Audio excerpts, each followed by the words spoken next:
लो सज्जनों ते मित्रों शुक्रिया सीपीओ फैसलाबाद शुक्रिया सीपीओ फैसलाबाद सीपीओ फैसलाबाद ਦਾ ਸ਼ੁਕਰੀਆ ਇਸ ਵਾਸਤੇ ਮੈਂ ਕਹਿ ਰਿਹਾ ਕਿਉਂਕਿ ਫੈਸਲਾਬਾਦ ਦੇ ਵਿੱਚੋਂ ਛੋਟੇ ਮਾਸੂਮ ਬੱਚੇ ਜਿਹੜੇ ਕਿ ਦੋ ਅਗਵਾ ਹੋਏ ਸੀ ਔਰ ਫੈਸਲਾਬਾਦ ਦੇ ਸੀਪੀਓ ਨੇ ਇਹਨਾਂ ਨੂੰ ਲੀਡ ਕਰਦਿਆਂ ਹੋਇਆਂ ਜਿਹਨਾਂ ਆਪਣੀ ਟੀਮਾਂ ਨੂੰ ਫੌਰੀ ਆਰਡਰ ਦਿੱਤਾ ਜਿੰਨੀ ਜਲਦੀ ਹੋ ਸਕਦਾ ਇਹਨਾਂ ਬੱਚਿਆਂ ਨੂੰ ਬਾਜ਼ਿਆਬ ਕਰਵਾਇਆ ਜਾਵੇ ਔਰ ਮੁਲਜ਼ਮਾਂ ਨੂੰ ਵੀ ਫੜਿਆ ਜਾਵੇ।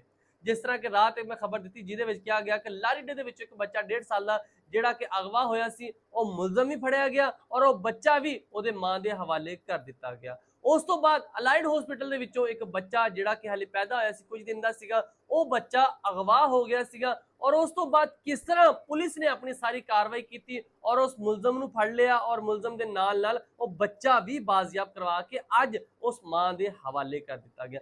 ਅੱਜ ਦਾ ਜਿਹੜਾ ਵਕੂਆ ਮੈਂ ਤੁਹਾਨੂੰ ਸਾਰੀ ਗੱਲਬਾਤ ਦੱਸਦਾ ਹਾਂ।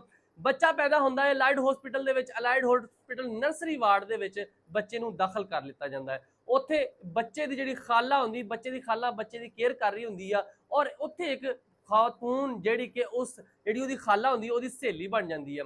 ਬੱਚੇ ਨੂੰ ਖੈਰ ਛੁੱਟੀ ਹੁੰਦੀ ਆ ਛੁੱਟੀ ਹੋ ਕੇ ਬੱਚੇ ਨੂੰ ਘਰ ਲੈ ਕੇ ਜਾਣ ਲੱਗਦੀ ਜਿਹੜੀ ਉਹਦੀ ਦੋਸਤ ਹੁੰਦੀ ਆ ਜਿਹੜੀ ਹਸਪੀਟਲ ਦੇ ਵਿੱਚ ਹੁੰਦੀ ਜਿਹੜੀ ਮੁਲਜ਼ਮਾ ਹੁੰਦੀ ਜਿਹਨੇ ਬੱਚੇ ਨੂੰ ਅਗਵਾ ਕਰਨਾ ਹੁੰਦਾ ਵਾ ਉਹ ਨਾਲ ਉਹਦੇ ਰਹਿੰਦੀ ਹੈ। ਉਹ ਕਹਿੰਦੀ ਅਸੀਂ ਵੀ ਇੱਧਰ ਨੂੰ ਜਾਣਾ ਵਾ ਤੇ ਚਲਾ ਸਾਡੇ ਨਾਲ ਹੀ ਤੂੰ ਵੀ ਚਲੇ ਜਾ। ਖੈਰ ਉਹ ਬੀਬੀ ਨੂੰ ਕੀ ਪਤਾ ਸੀ ਕਿ ਮੇਰੇ ਨਾਲ ਇਹ ਵਕੂਆ ਹੋ ਜਾਣਾ ਵਾ। ਉਹਦੇ ਨਾਲ ਗਈ ਹਸਪੀਟਲ ਰਾਸਤੇ ਦੇ ਵਿੱਚ ਇੱਕ ਰੈਸਟੋਰੈਂਟ ਆਇਆ ਉੱਥੇ ਉਹਨਾਂ ਨੇ ਕਿਹਾ ਜੀ ਆਓ ਜੀ ਖਾਣਾ ਖਾ ਲਈ ਅਸੀਂ ਖਾਣਾ ਖਾਣਾ ਵਾ ਤੂੰ ਵੀ ਖਾਣਾ ਆ ਜਾ।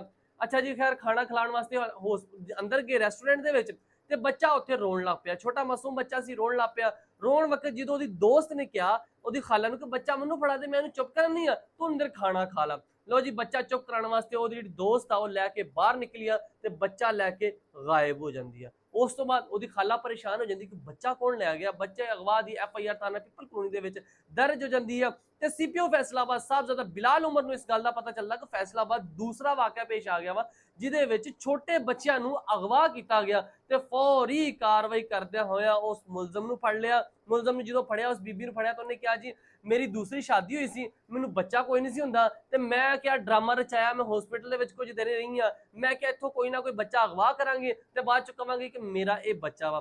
खैर अज सीपीओ फैसलाबाद ने वह बच्चा उस मां के हवाले किया और उस मुलजमा नूं जनाब उहदे ते FIR दर्ज होकर उहनूं जनाब जिहड़ी सज़ा होनी वो तो होनी होनी। लेकिन वड्डी खुशी की गल ये वा कि वह मासूम बच्चा जिहड़ा कि उहदी मां के हवाले कर दिता गया।